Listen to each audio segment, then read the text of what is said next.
All right, I'm so glad that you're still with me. It's a pleasure to be able to serve you. Again, if you have any questions, put it in the comments below.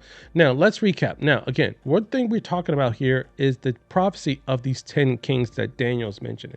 Now, Daniel talks about 10 toes, and we see that Revelations talks about 10 horns, and they're both talking about 10 kings. So let's see what the Holy Spirit is doing. He's literally threading a line from Daniel to Revelation, because it's called the revelation of Jesus Christ. And we see it's not coincidental that this rock leaving heaven and hitting the statue at the end is also about the revelation of Jesus Christ. So let's see what the Holy Spirit has to teach us about this 10 horns. And we find it at Revelation chapter 17.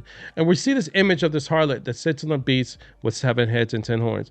Now, in scriptures, we always know and hear how harlot represents false doctrine, false religion, false worship, false idols. It's just a false religion. But here we see that God is telling us to watch in the end times the rise of a beast with 7 heads, 10 horns, and a harlot that sits on it with red and purple gold, precious stones, and pearls, and a golden cup. And adorned with gold. Yeah, I just mentioned adorned with gold, precious stones, and pearls. Anyway, so God is telling us in the end times, look for this figure that's going to rise and have the influence over the whole earth. Now, what we're going to do is look at the figure that God is describing and see, can we see it with our own eyes to see if God's word is true.